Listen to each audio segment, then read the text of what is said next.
abordar las fuentes del derecho y las relaciones de nuestra disciplina con otras ciencias jurídicas y ciencias sociales. Ahí estaríamos terminando la primera unidad. Ya para la próxima clase abordamos ya la segunda unidad de nuestro programa Jóvenes. Si me permiten, por favor, vamos a compartir. Por favor, a mis compañeras.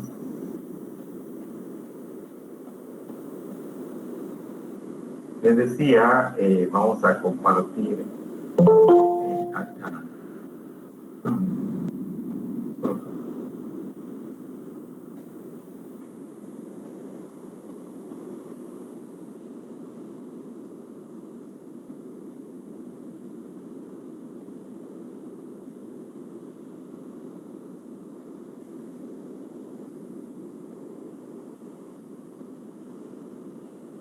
El día de hoy vamos a abordar acá principalmente jóvenes, las fuentes del derecho agrario. Solo admitimos a compañeros. Las fuentes del derecho agrario, que está básicamente en el libro, con algunos que otros apuntes de otros autores, agregamos acá, pero esencialmente lo que consideramos fuentes del derecho agrario. Ya entrando en materia, decimos que las fuentes del derecho agrario nos indican los autores que se refieren a los procesos de manifestación de las normas jurídicas. Algunos ya más puntualmente señalan que se refiere al principio. El principio de una norma jurídica, la causa de una norma jurídica, el fundamento de una norma jurídica, se refiere al origen de una cosa. El diccionario de la Real Academia Española define la fuente de manera general, obviamente en el marco del derecho, se refiere como principio, como fundamento u origen de algo. Se puede utilizar otro sinónimo, decía, como lugar, causa, explicación, antecedente, motivo. Así se nos ha indicado que la fuente del derecho se refiere precisamente de donde brota aquella fuente, aquel lugar, de donde brota agua, de donde brotan las normas jurídicas. En este caso, las normas jurídicas agrarias, que viene como del derecho en general. Así, tomando en cuenta esas definiciones, pues hablamos del origen de las ciencias del derecho, del principio, de dónde viene, de dónde surge precisamente las normas jurídicas agrarias. De igual manera, estamos hablando, encierran esas normas jurídicas agrarias que brotan precisamente de ese lugar, de ese origen, connota sin la menor duda la voluntad de los seres humanos, el pensamiento y el sentimiento de los seres humanos. También vamos a hablar de esos usos o prácticas sociales que la generan. Aquí estaríamos hablando también de la costumbre, por ejemplo, como norma social, la forma como surge y cómo se manifiesta precisamente en el exterior. Así tenemos acá, vamos a seguir la clasificación tradicional de las fuentes del derecho, en este caso del derecho agrario. Recuerden, hay una clasificación tanto moderna, pero principalmente en esta parte de las fuentes formales, la clasificación moderna, por decir así, nos habla de fuentes primarias, fuentes secundarias, las fuentes originarias y las fuentes derivadas. Pero acá estamos hablando de esa clasificación, repito, clásica, una de las más antiguas clasificaciones de las fuentes del derecho y que, sin la menor duda, tiene actualidad y validez hoy hoy día, jóvenes. Así que encontramos estas tres fuentes principales, las fuentes reales. Licenciado, Diga. buenas noches, perdone que lo interrumpa. Es que fíjese que cuando usted recibe una notificación, suena y eso le entrecorta mucho la voz. Perdone la molestia. Ajá, sí, fíjese que tenemos que admitir a los compañeros. Perdone. No, o sea, Hacia eso únicamente como para que nos hiciera favor de bajarle a las notificaciones. Perdone, Lic. Vamos a hacerlo. Disculpe. Gracias, disculpe. Okay. Entonces tenemos, jóvenes, las fuentes formales y las fuentes históricas. Repito, la clasificación tradicional.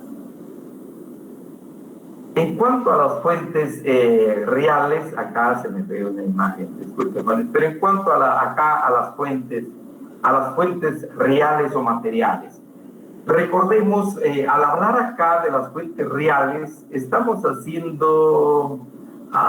acudimos a la propia realidad de un país, de una sociedad, de una comunidad. Pero aquí hablamos, digamos, a la realidad de ese país. ¿Y cuál es esta realidad del país, jóvenes? Encontramos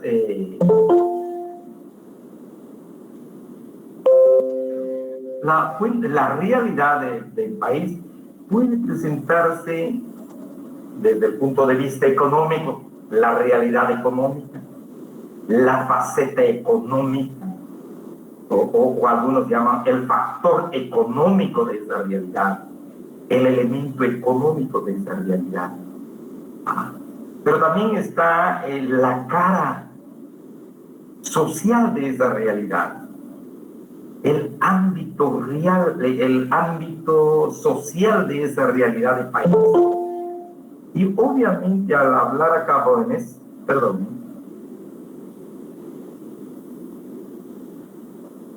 al hablar acá de material, pues la materia que nos proporciona, obviamente, bueno, la materia económica, política, cultural, social. Entonces, estamos hablando de esa realidad.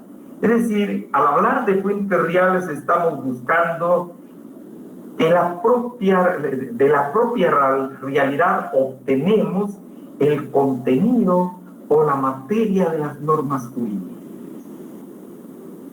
Y ese contenido puede ser económico, y estamos hablando del factor económico o del elemento económico de esa sociedad. Sería en este caso, por ejemplo, los procesos productivos, jóvenes, los procesos agrarios productivos. Hablamos de la agricultura, la ganadería, la silvicultura, y lo que esa realidad económica nos está proporcionando, los problemas que se presentan de esa realidad, y van a ser la materia precisamente o el contenido de la norma jurídica. Es decir, que las normas jurídicas agrarias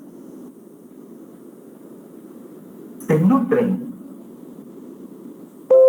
de esta realidad económica, los problemas económicos que aqueja un país. Quisiera agregar, por ejemplo, acá ahora, hubo una necesidad hace más o menos como 3 o 4 años de una condonación de deuda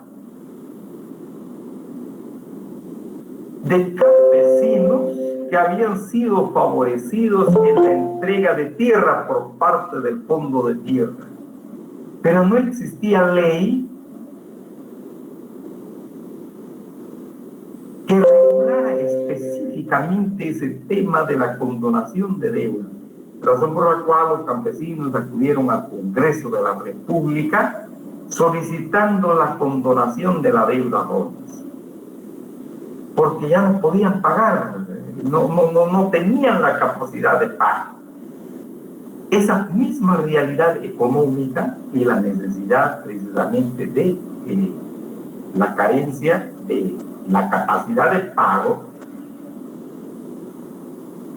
conllevó la emisión de esa norma jurídica para favorecer a los campesinos con la norma jurídica, repito, que contenía la condonación de la deuda que estaban reclamando. Así hablamos de ese elemento real, de ese factor real, jóvenes, de la realidad desde la perspectiva económica. Desde la perspectiva política, por ejemplo, la faceta o el ámbito de la realidad en materia política, ¿por qué los campesinos no le prestan mucha atención a la elección de sus autoridades? ¿Por qué no participan en la elección de sus autoridades? O la participación en los procesos políticos, en los procesos de decisión, en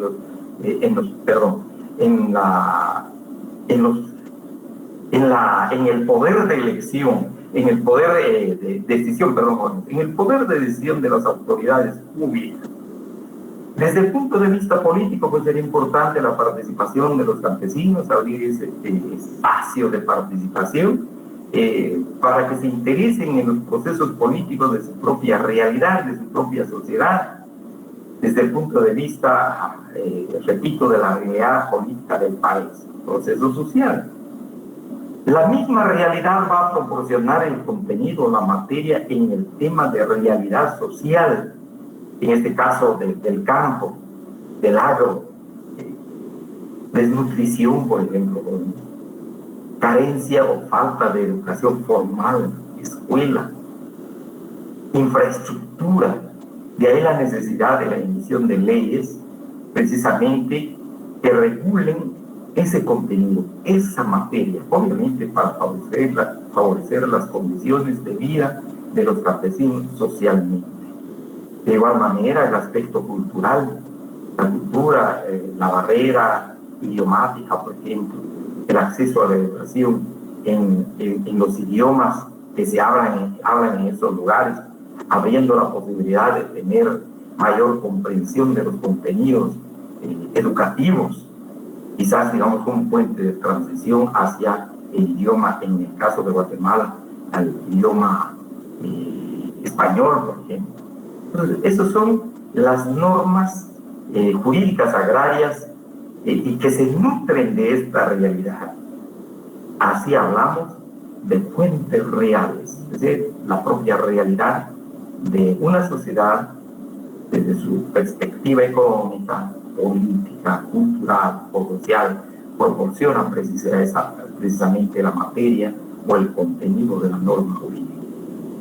En cuanto a las fuentes formales, desde acá hablamos, vería acá, las fuentes formales se refieren a esos procesos de manifestación de las normas jurídicas agrarias.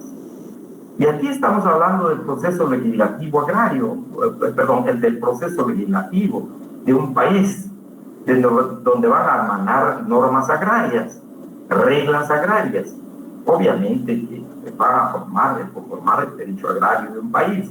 Entonces, estos son los procesos. Y al hablar de procesos estamos hablando de fases, de etapas que hay que agotar, pero principalmente el concepto formal se refiere, jóvenes, a ciertas exigencias de la misma ley, a ciertos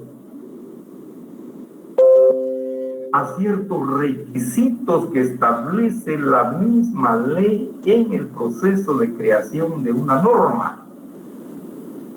De ahí las fuentes formales necesitan formalidad, se necesitan ciertos requisitos. Por ejemplo, entre otras fuentes formales, en el caso de Guatemala, jóvenes, tenemos la legislación, el proceso legislativo, que está regulado en la Constitución Política de la República nuestra.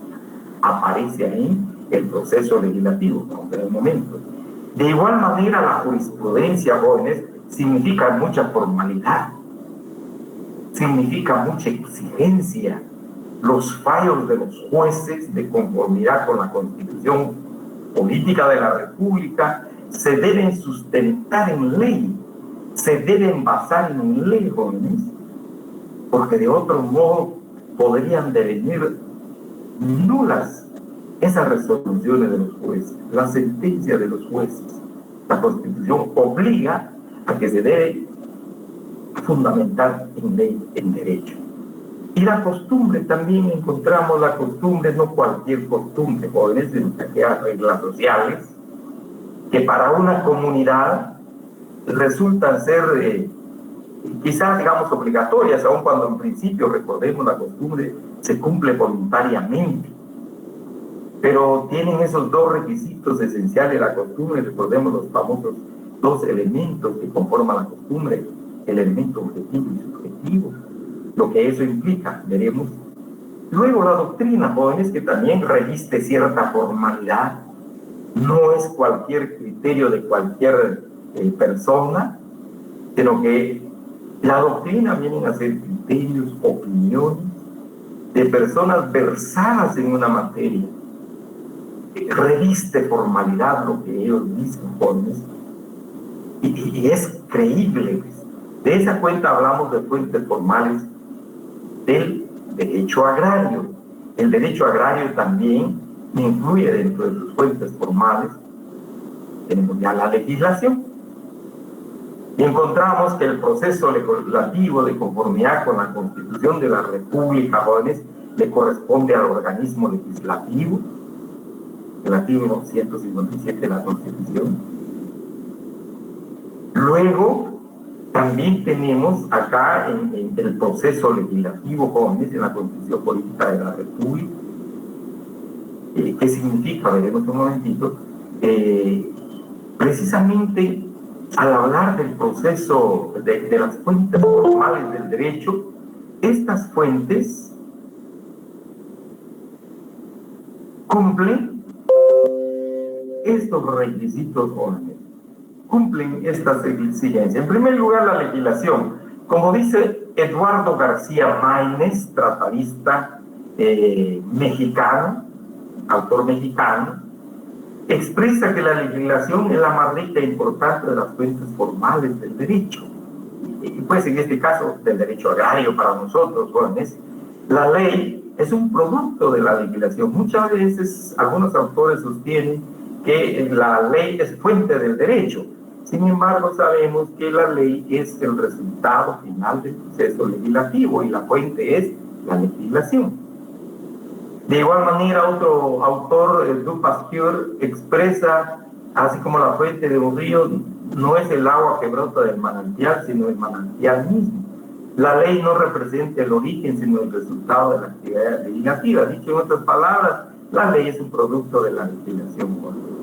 Luego tenemos la formación de la ley en Guatemala, la potestad legislativa del Congreso de la República. Y aparece acá la formalidad, precisamente al hablar de fuentes formales, la solemnidad, las etapas de formación de la ley, jóvenes.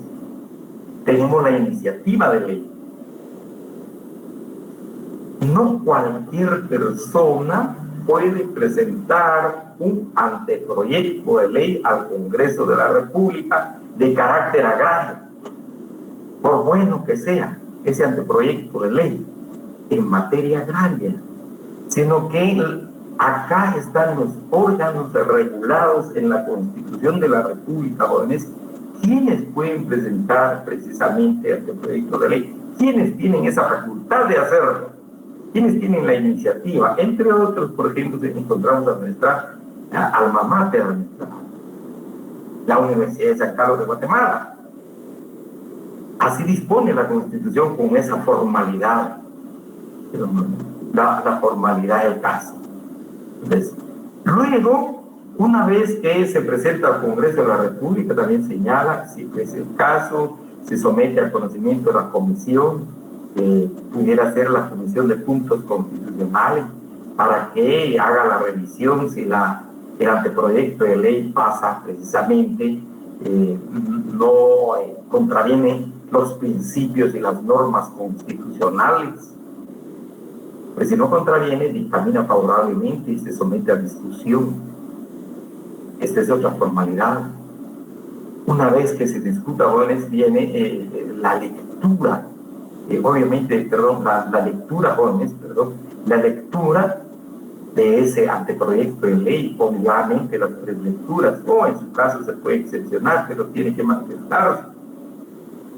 Porque de otro modo, si no se cumple con este requisito de las 3 lecturas, pudiera adolecer de algún vicio, obviamente vicio de inconstitucionalidad. Luego viene la discusión, la aprobación de esa ley, dependiendo de la aprobación puede ser por mayoría absoluta, mayoría simple o mayoría calificada. Una vez aprobada, pues se somete a conocimiento del presidente de la República para que apruebe o sancione ese anteproyecto de ley para que se promulgue y se publique.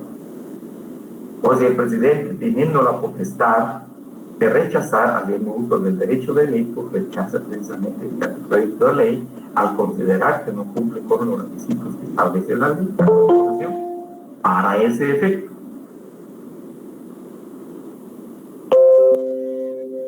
Luego entra en vigencia la ley. Ya tenemos una ley agraria. Y encontramos que ha pasado por ese proceso, por esa fuente, por más la legislación, porque ha cumplido con todos los requisitos legales. Si no cumpliera con los requisitos legales, con alguno de ellos, jóvenes, repito, adolece del vicio de inconstitucionalidad esa ley que entró en vigencia. Y muy bien se puede atacar, como decimos, con un recurso de inconstitucionalidad para que esa ley sea expulsada del ordenamiento jurídico guatemalteco, al adolecer precisamente del vicio de inconstitucionalidad. Por muy buena, por muy noble que sea la norma jurídica agraria o la ley agraria, jóvenes, pero adolece de ese problema. Así hablamos de la fuente de la legislación como fuente formal del derecho agrario, al igual que las otras ramas del derecho, obviamente. Luego encontramos la jurisprudencia. La jurisprudencia, recordemos, van a ser las resoluciones que emiten los órganos jurisdiccionales. Muy especialmente hablamos de la jurisprudencia de los tribunales. Pero también se puede crear jurisprudencia administrativa cuando es por parte de las autoridades, los funcionarios públicos. Algunos antecedentes, si quisiéramos, casi utilizamos los antecedentes, más que jurisprudencia, pero aquí hablamos de la jurisprudencia, jóvenes, que es muy importante. Hemos indicado, pues obliga a los jueces a que sus sentencias, a que sus resoluciones se fundamenten en derecho. Es bien importante, aparte de lo que dice la ley de amparo, recordemos de los 3 fallos contestes para que se pueda considerar como jurisprudencia, pero hablamos en términos generales de jurisprudencia, acá, jóvenes, son esas resoluciones en materia agraria que han emitido los jueces y que contienen criterios importantes en relación a la aplicación, pero fundamentalmente a la interpretación de la ley. Podríamos hablar ahí de la famosa doctrina legal, si quieren, pero pues la jurisprudencia, estamos hablando acá, de esas resoluciones, de esas sentencias que lleva el criterio, aparece el criterio de los jueces y que está sustentado en ley y que de una u otra manera, jóvenes, al momento de un litigio pueden orientar, e incluso también a los mismos legisladores, los estudiosos, los legisladores estudiosos, les puede ser de mucha utilidad la jurisprudencia de los tribunales, o en su caso de los mismos, repito, las mismas autoridades administrativas que conocen y aplican la ley agraria en temas donde hay probablemente alguna, por ejemplo, jóvenes, algún vacío en el caso de las autoridades administrativas y que muy perfectamente bien al resolver, pues su resolución sirva de antecedente para otros casos, o bien para ilustrar, repito, el criterio de los juzgadores, de los legisladores para la emisión de nuevas leyes de contenido agrario. Entonces, es muy importante la jurisprudencia como fuente formal del derecho. También tenemos la costumbre en nuestro medio, en Guatemala, se toma la costumbre como fuente de derecho, pero eso, vamos a ver lo que dispone acá, lo que dispone la ley del organismo judicial. La costumbre se tomará como fuente de derecho en defecto de ley, jóvenes, o por delegación de la ley. Acá es bien importante, pero vamos a ver en el caso, por ejemplo, de las costumbres, como dice el autor en su libro Jóvenes, Mario Benicio Castañeda, señala aquellas costumbres que son favorables a las relaciones de producción, que son favorables incluso a mejorar las condiciones de vida de los trabajadores, pero no las costumbres nocivas, porque también las hay. Costumbres a veces se convierten en reglas de conducta, costumbres que en lugar de dignificar la vida, la indignifican o subyugan la vida de las personas. Esa pues no es la costumbre a tomar en cuenta como fuente de derechos, sino que aquellas normas, aquellas reglas sociales que armonizan intereses individuales con intereses colectivos por el bien de la comunidad, y en este caso particular por el bien de los trabajadores y de los campesinos. Entonces estamos hablando de la costumbre. En Guatemala se da, puede ser incluso de manera delegada por una ley. Sucede mucho, quisiéramos ver acá en relación a la tenencia de la tierra, especialmente los problemas que se generan con los derechos de posesión, a veces por los linderos en el campo, a veces los terrenos no están bien delimitados y se acuden a los jueces de paz para que intervengan en este tipo de problemas, y a veces la costumbre es llevar testigos cuando los documentos no son precisos, no ofrecen certeza jurídica. Entonces acá se acostumbra a los testigos, a los vecinos honorables, para que den fe dónde llegan los linderos de un terreno, de un fondo. De esa cuenta opera pues la costumbre. Aparte de esto hemos hablado, les voy a compartir estas láminas jóvenes, estas diapositivas en clase, solo esperaría el día viernes, solo para recordar acá, solo para recordar por favor las modalidades de costumbre que se dan según la doctrina. La costumbre secundum legem es la costumbre que por su contenido normativo coincide con lo que sobre la misma materia dice la ley. Pero también tenemos la praeter legem. Aquí me faltó la N. Acá encontramos la costumbre, la praeter legem, opera cuando hay un vacío o omisión en el texto de una ley. A veces la misma ley remite a la costumbre cuando se da ese vacío para formar precisamente la laguna legal. En nuestro caso se dan jóvenes. En Guatemala las mismas leyes agrarias indican esto. Establecía, por ejemplo, una de las normas del decreto 1551, que se podía acudir precisamente a la costumbre del lugar cuando había conflictos en relación a las parcelas proporcionadas por el Instituto de Transformación Agraria. Luego la contralege es la costumbre derogatoria que pretende normar en sentido contrario a lo que dice la ley. Este no es el caso de Guatemala, jóvenes. Acá no opera, no funciona la costumbre contralege. Es especialmente esta costumbre que se da en la famosa common law de los países ingleses, especialmente de Inglaterra, casos todavía en los Estados Unidos, pero de la comunidad de la common law jóvenes, donde realmente la costumbre tiene mayor poder que la ley y puede derogar la ley.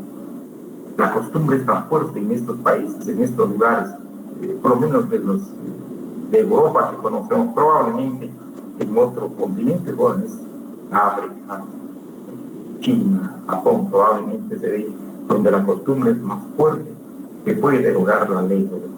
En Inglaterra realmente esto es así, en presente hoy todavía. En Guatemala no opera.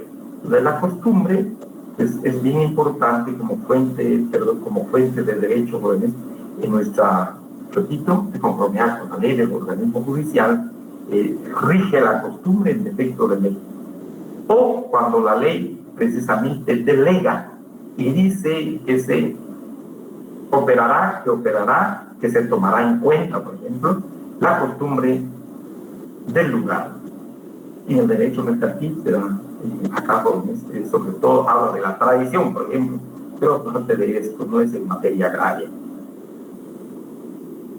Esto en relación a la costumbre como fuente formal del derecho. Es decir, en Guatemala, por favor lean las ideas que plasma el autor en relación a la costumbre. Quisiera parafrasear un poco lo que dice el autor de Mario Dionisio Castañeda Pajones. Por ejemplo, en Guatemala la costumbre de tener a las personas al servicio de otras, lo que se conoce en nuestro medio en materia agraria, en la relación a los procesos agrarios, pero especialmente a la tenencia de la tierra. El colonato, jóvenes, los mozos colonos, realmente no es una costumbre positiva. Es todavía una idea de dominio sobre el campesino. Entonces, esa costumbre, la ley no la debe considerar, sino que básicamente, repito, la ley que proclama la libertad y la dignidad de los trabajadores del campo, tal como dice el autor. Luego tenemos la doctrina, que también es otra fuente formal. ¿Por qué formal, decíamos, jóvenes? Porque no se toma en cuenta cualquier opinión, no se toma en cuenta cualquier idea, no se toma en cuenta cualquier juicio, sino que se van a tomar en consideración, y quizás en alta consideración en materia agraria, sobre todo como fuente del derecho agrario, lo que dicen aquellos jurisconsultos, lo que dicen aquellos hombres, aquellas mujeres que han dedicado gran parte de su vida en estudiar una rama del derecho, a quienes, como se decía, jóvenes, se les conocía como prudentes, por ser sabios en el arte de comprender el derecho, eran escuchados con carácter normativo. Lo que ellos decían se tomaba, repito, en alta consideración. Y esta es de la doctrina de la cual hablamos como fuente del derecho. Encontramos y hemos mencionado algunos casos de autores latinoamericanos, mencionamos algunos nombres de mexicanos en las definiciones que dimos con esto, de latinoamericanos, de europeos, de italianos, quizás vamos a ver más adelante, de franceses, alemanes, de españoles que han dedicado parte de su vida como juristas en el estudio de esta rama del derecho. Así, cualquier opinión que vierta, su opinión es muy válida, es muy respetada por ellos en materia de derecho.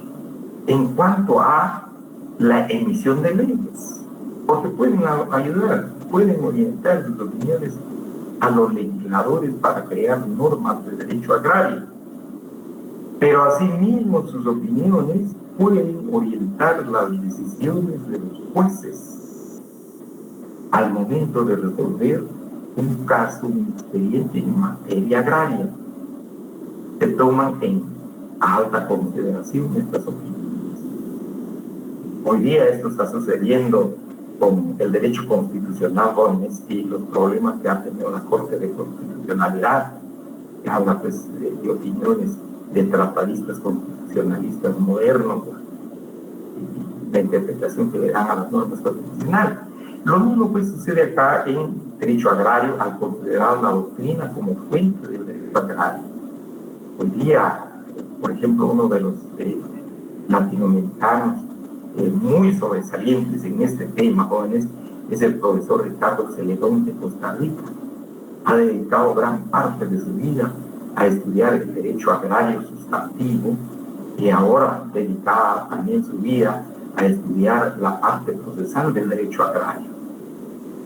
Maestro en la formación de maestrías y doctorados en la Universidad Nacional de Costa Rica, es decir, personas que dedican su vida precisamente a ese estudio, razón por la cual se les consideran jurisconsultos. Entonces, esta doctrina es muy importante.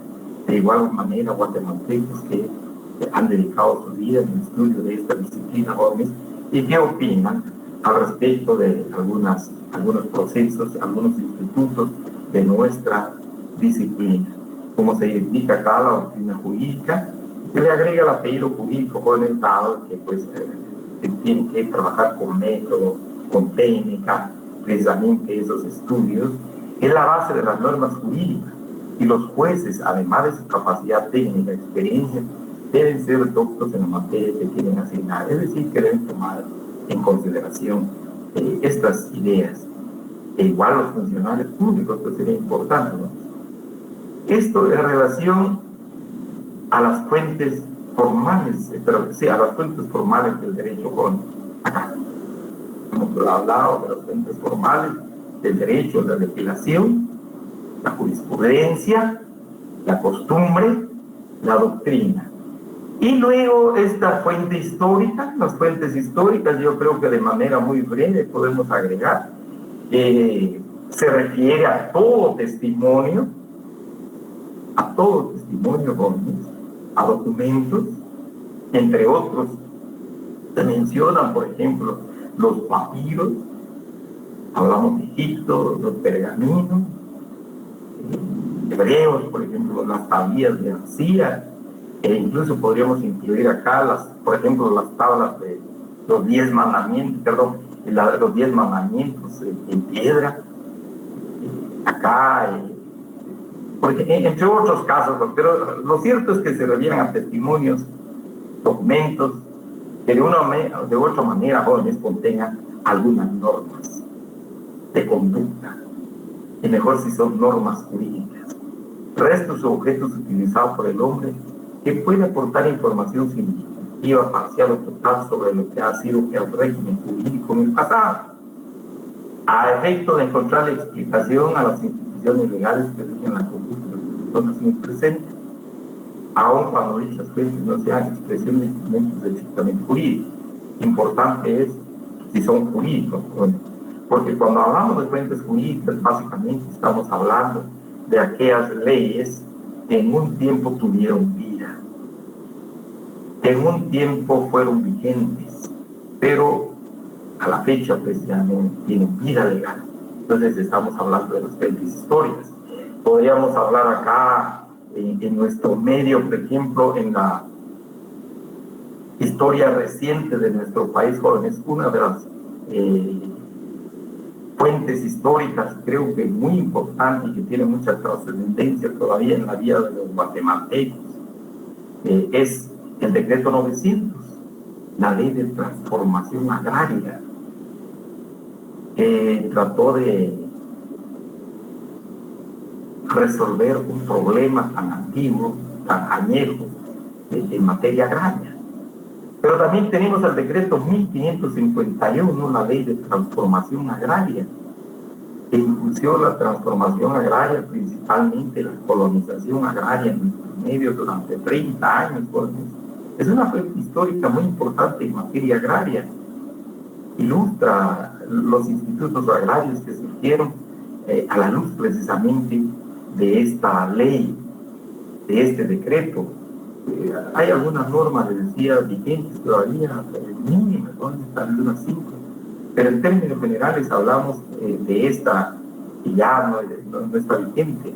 Entonces, así encontramos varios documentos, varios testimonios que, de una u otra manera, en estos documentos, en estos testimonios están plasmadas normas de conducta, ¿no?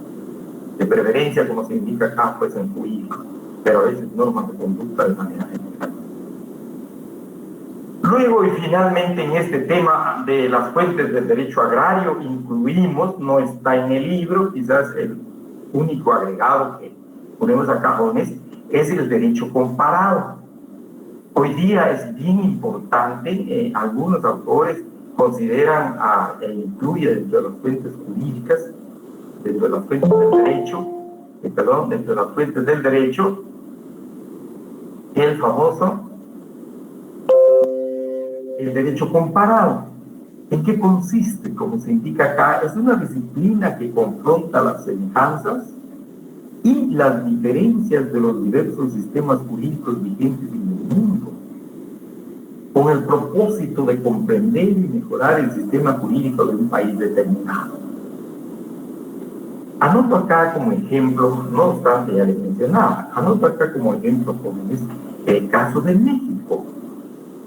Cuando se hace un estudio de derecho comparado constitucional y especialmente en tema agrario, en 1917-18 más o menos, después de la revolución que se gestó en México, se incluyó en la Constitución, algunos hablan de la constitucionalización, se constitucionalizó el principio de la tierra, la propiedad en función social. La tierra y la propiedad en función social en el texto constitucional de México. Fue uno de los primeros a nivel latinoamericano, incluso a nivel europeo, que eleva a texto constitucional este principio. Prácticamente es un principio que se asienta para aperturar a través de normas ordinarias un proceso agrario, un proceso de reforma agraria. Ese fue el primer, por ejemplo. Y luego de ese estudio que se hizo a nivel de derecho constitucional, posteriormente Alemania, en la república que se conoció de Weimar, también elevó a nivel constitucional el derecho agrario a Alemania, por ejemplo, a nivel de constitución. Entonces, viendo cabalmente acá, como se indica, se confronta las semejanzas y diferencias de los diversos sistemas jurídicos y qué alcances tienen, pero principalmente eso, no es tanto ver semejanzas y diferencias, sino que fundamentalmente cuando se hace esto, bueno, se ve qué ventajas o desventajas conlleva constitucionalizar, en este caso, por ejemplo, el principio de la tierra en función social, el derecho a la propiedad, el derecho a la propiedad en función social. Entonces, es bien importante esto. E incluso, por ejemplo, se ha hecho en el caso de Guatemala y también México en el marco del derecho comparado en el texto de la Constitución mexicana y en la ley mexicana, principalmente en la ley agraria mexicana, se consagra la figura del ejido para los mexicanos, especialmente con la reforma agraria mexicana, y para los trabajadores del campo. El ejido es una figura, es un instituto muy importante. Pero si hablamos en Guatemala, al hacer ese estudio de derecho comparado, encontramos acá, jóvenes, el ejido no tiene mayor trascendencia, es nada más el concepto de decir que es tierra del Estado. Que no está registrado, cualquier tierra que no está registrada es tierra del Estado, el ejido.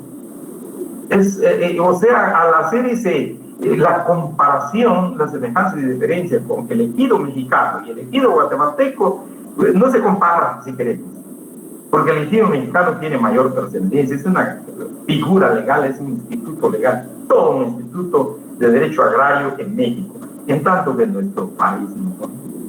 Acá simplemente es tierra del Estado que ha sido ocupada o que se va a legalizar, se va a colonizar, se va a distribuir, hasta ahí.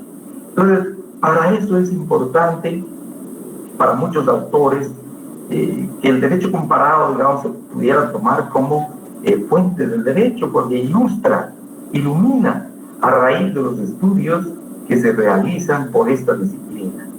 Entonces, esto es el agregado nuestro en derecho comparado. Le decía eso en tema del ejido mexicano y el ejido guatemalteco.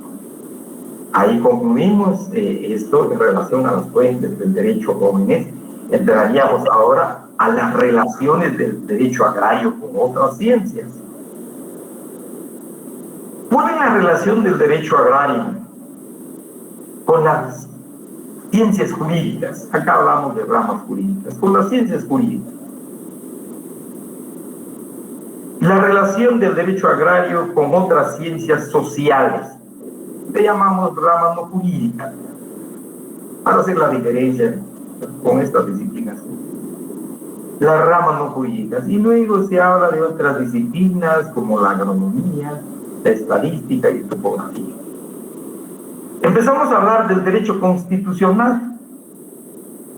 Recordemos, el derecho constitucional se refiere a las normas de la Constitución jurídica, los principios en la Constitución, los institutos de la Constitución, todo lo relacionado con la Constitución Política de la República, la parte orgánica, la parte dogmática. En Guatemala, por ejemplo, se agregaba una parte más que normalmente en la doctrina se concebían solo dos partes del derecho de la Constitución, la parte orgánica, la parte dogmática y la parte orgánica. Hoy en Guatemala se habla de la parte práctica. Ya hay una división, ya son tres, si queremos, jóvenes. Recordemos que en la parte práctica se nos habla de las garantías constitucionales, del amparo, visión personal, del inconstitucional. Esto en el caso de Guatemala. Pero normalmente, repito, la doctrina nos habla más únicamente de esta parte, dogmática y orgánica. Pero relacionado a eso, principalmente en el marco del derecho constitucional que se plasma precisamente a través de la Constitución, se materializa a través de la Constitución política de cualquier país, sea una monarquía, sea una república como la nuestra, porque encontramos el derecho constitucional, la Constitución política de la República es la ley máxima, ocupa la cúspide del triángulo de Kelsen en esa jerarquía normativa. En consecuencia, las demás leyes ordinarias, reglamentarias e individualizadas tienen que estar en perfecta armonía con los principios de la Constitución política de la República, con los principios plasmados de la Constitución política de la República. Así, en el caso del derecho agrario, obviamente el derecho agrario, jóvenes, en la Constitución de la República se plasman las ideas, pero principalmente ya los principios fundamentales que van a orientar la actividad agraria y la tenencia de la tierra. Así encontramos en la Constitución de la República el derecho a la propiedad privada. Se consagra el principio del derecho, la propiedad como un derecho inherente al ser humano, en consecuencia intocable hasta por el Estado, no puede ser tocado por el Estado. Y casi de carácter divino, absoluto, ¿no? Y cualquier norma agraria, cualquier norma ordinaria tiene que seguir ese principio. Aun cuando aquí se clame, se proclame y se reclame una reforma agraria, pero a la luz de ese principio constitucional no se puede utilizar, ¿no? Se podrán buscar cualquiera otras medidas, pero no esa reforma agraria integral. Razón por la cual la relación importante del derecho agrario con el derecho constitucional no puede contradecir la Constitución de la República, una norma jurídica agraria. Tiene que seguir los lineamientos generales, los principios generales plasmados en la Constitución política de la República. Creo que esa es la relación fundamental en materia de derecho, de propiedad y en el impulso precisamente de las actividades agrarias. Así vamos a encontrar, por ejemplo, el interés nacional, dice la Constitución, por ejemplo, la actividad forestal. De tal suerte, alguien tiene una propiedad, tiene una finca llena de bosque, jóvenes, no puede tocar ese bosque sin la autorización de una institución del Estado, por muy finca suya, por muy tierra suya, donde está ese manto de bosque, de conformidad con la Constitución política de la República. Hablamos pues acá de un derecho agrario y se relaciona con la Constitución. Es decir, la relación consiste en que el derecho agrario y sus normas tienen que estar en perfecta armonía con los principios y los preceptos constitucionales. Únicamente le corresponde al derecho agrario desarrollar esos principios y los preceptos constitucionales. En cuanto al derecho civil, sabemos que el derecho civil como derecho madre, pues todavía hay muchas figuras, muchos institutos del derecho civil que les den útil al derecho agrario. Podríamos hablar del contrato, de los contratos agrarios, los arrendamientos, el arrendamiento agrario, arrendamiento agrícola, por ejemplo, derecho. el mismo concepto de persona, del derecho civil, el tema de las obligaciones. Un tema importante acá, quisiéramos agregar jóvenes, por ejemplo, el tema del derecho civil en relación a la propiedad. El derecho civil regula muy poco, casi nada realmente, el derecho a la propiedad o el derecho de propiedad colectiva. El derecho civil regula muy poco, pero tiene estrecha relación el derecho agrario con el derecho civil en esa materia. Por ejemplo, en el derecho civil también está la figura, jóvenes, de la condonación de una deuda. Cuando alguien por X razón ya no puede pagar una deuda, solicita que se le perdone, se le condone la deuda. Hace más o menos 4 o 5 años en Guatemala, un grupo de campesinos se les había adjudicado tierra por parte del Fondo de Tierras y tenían que pagar mensualmente. Se les había entregado tierra, pero no de manera regalada, sino que se les dio un préstamo para comprar la tierra y luego con el trabajo productivo, los proyectos productivos, tenían que pagar ese dinero que se les había otorgado en calidad de préstamo. Pero un tiempo en que los campesinos ya no podían pagar determinada cantidad de dinero utilizada en la figura del Instituto de Derecho Civil, la condonación, y solicitaron al Congreso de la República que se emitiera una norma jurídica contenido agrario para que se pudiera condonar la deuda de los campesinos del Taulén. Creo que la mayoría eran trasladados del municipio de Tapolá, a quienes se les entregaba una finca en el departamento del Taulén. Entonces acá se utilizó la figura del derecho civil en esta materia agraria, la figura de la condonación.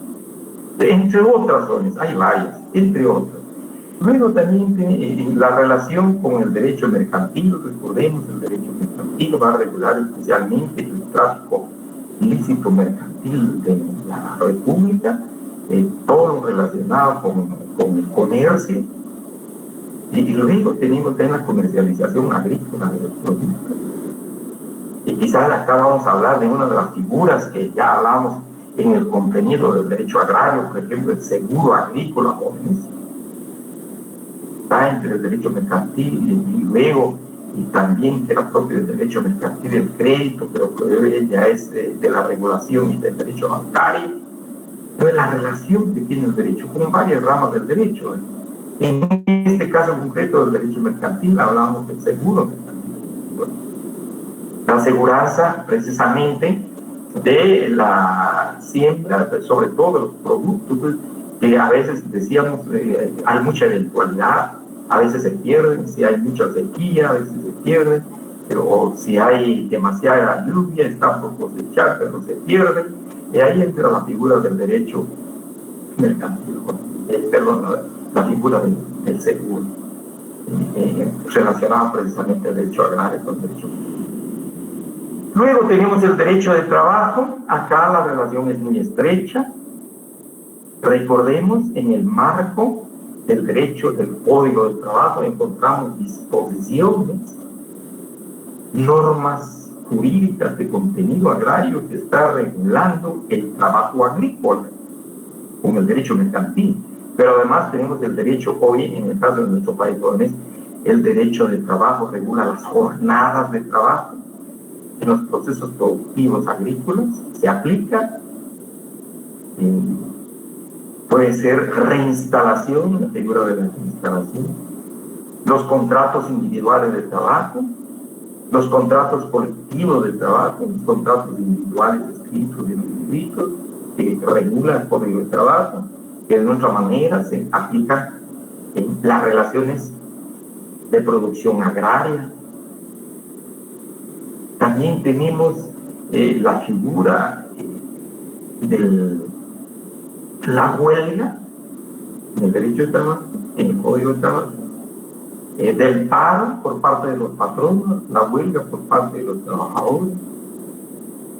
Se tienen también los sindicatos de parte de los patronos, y también el sindicato de parte de los trabajadores en el derecho de trabajo, que de alguna forma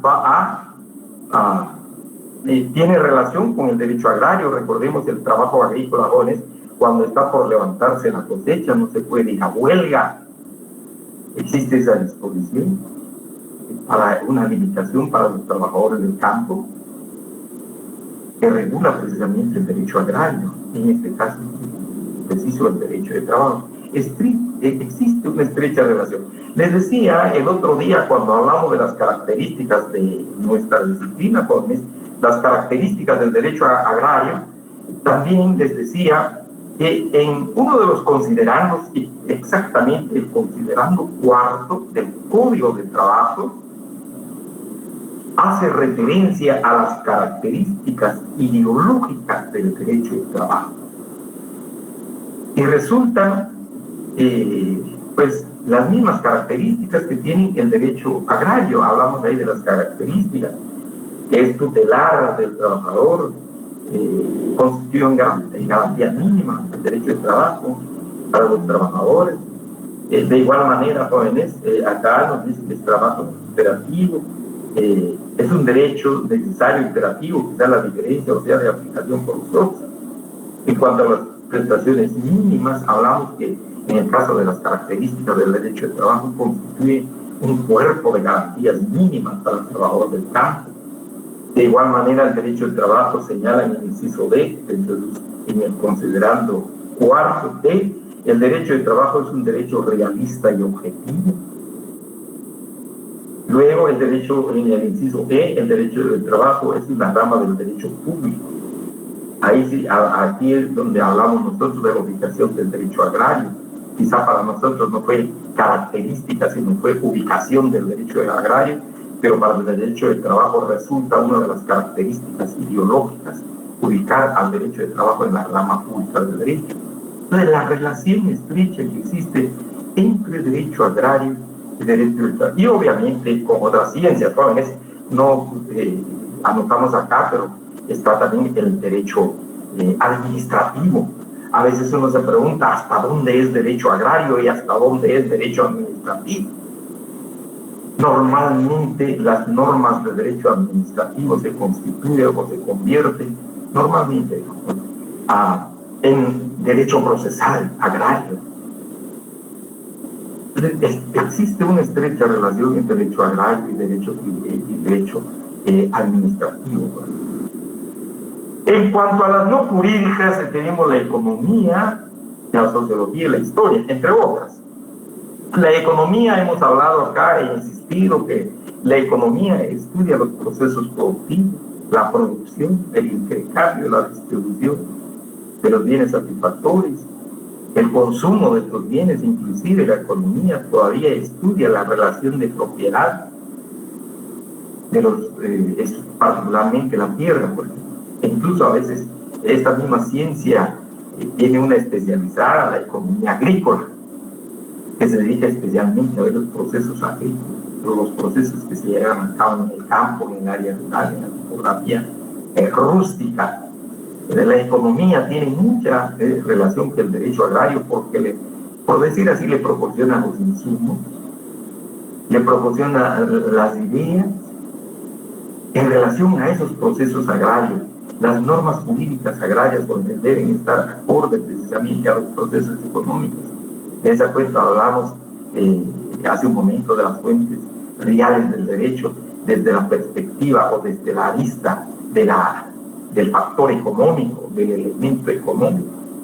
He ahí la relación con el derecho agrario, muy estrecha con realmente el derecho agrario y la economía, ya que el derecho agrario, decíamos y hemos dicho, no estudia la tierra desde un punto de vista estático, el derecho de propiedad solo por el derecho de propiedad, sino que la propiedad en función de la sociedad, desde la perspectiva dinámica, desde la perspectiva del proceso productivo, la propiedad que se está aprovechando, que está generando riqueza para la misma sociedad. Luego la sociología, en otras líneas, en otras clases indicamos que hace estudios de los comportamientos de los individuos, de la sociedad en general, pero particularmente sería acá de los individuos, de las personas, de las mujeres, de los hombres que están situados en el área rural, en la geografía rústica e incorporadas en los procesos de trabajo. Entonces ahí la sociología va a estudiar el comportamiento de estos individuos, la existencia de liderazgos en estos individuos, de grupos, cacicazgos.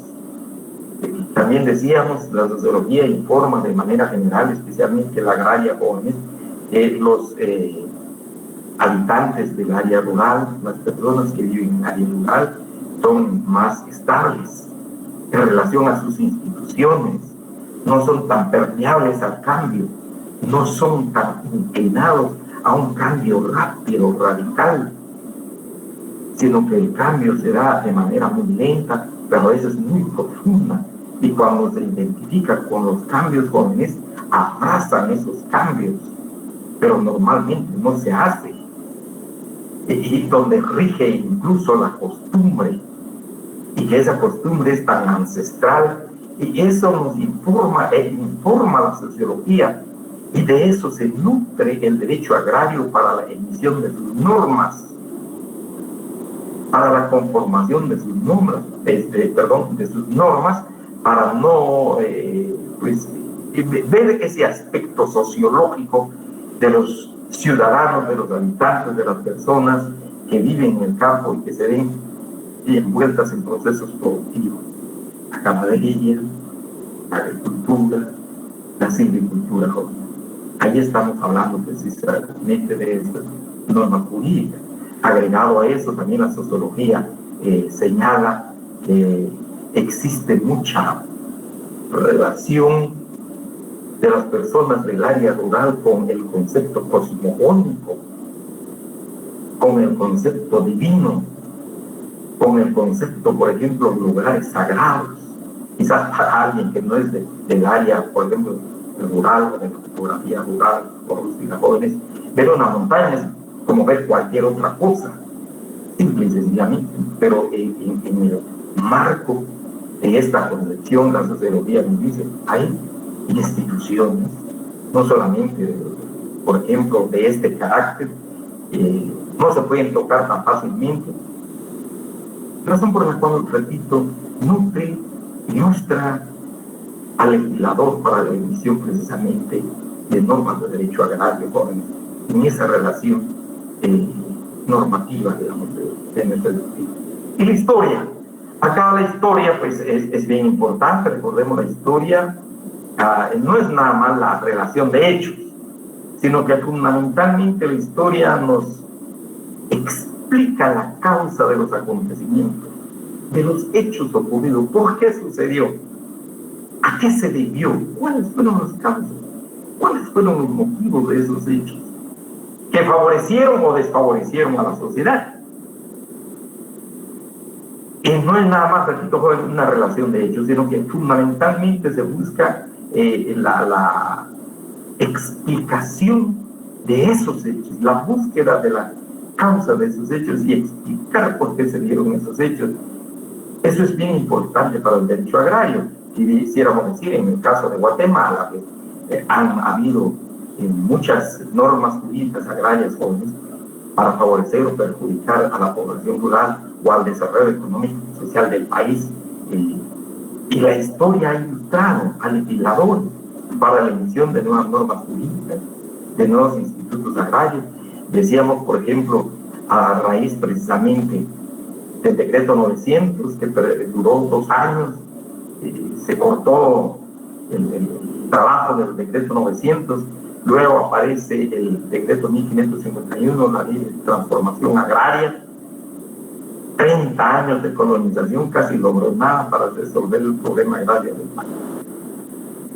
Surgen los acuerdos de paz bajo otra perspectiva, surge una nueva institución del Estado, en el entendido de que la historia ha explicado las causas de estas instituciones que triunfaron o fracasaron en la sociedad en relación a lo que busca el derecho agrario, jóvenes, y a las características o principios del derecho agrario.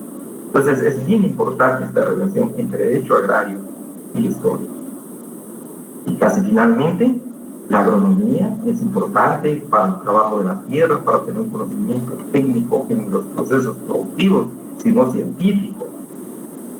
Es bien importante, jóvenes. También la estadística proporciona datos, proporciona números en relación a logros o a fracasos. Y la topografía hoy es bien importante, ha sido bien importante para la medición de tierras, jóvenes. Hoy día el trabajo del registro de información catastral, para ese trabajo del registro ha sido importante el trabajo topográfico y que se sigue impulsando en el país la cartografía en el área rural, es el trabajo que está realizando el registro de información catastral, el catastro que se está llevando a cabo en nuestro país a nivel nacional. Dejamos esto hasta acá, jóvenes, y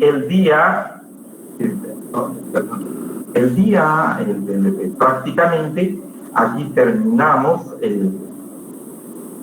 la segunda unidad de nuestro programa. En nuestro libro aparecen los sujetos del derecho agrario, tema que abordaremos en la tercera unidad. Por favor, que va a estar estrechamente relacionada con las características del agro de nuestro país. En la próxima clase, para la próxima clase, entramos a la segunda unidad de nuestro programa. Les recomiendo, por favor, el documento del profesor Severo Martínez, la política agraria colonial y los orígenes del latifundismo, jóvenes, ya que vamos a abordar los antecedentes del derecho agrario guatemalteco para la próxima clase. Y recordando, por favor, que nuestro examen, el primer parcial, comprende las dos unidades, primera y segunda unidad, y vamos a examinarnos en Classroom, cuyo código ya lo tienen. Muchas gracias, jóvenes. Les deseo feliz noche, licenciado. Buenas noches, compañeros. Buenas noches, licenciado. Buenas noches, licenciado. Buenas noches, licenciado. Buenas noches. Feliz noche, Lee.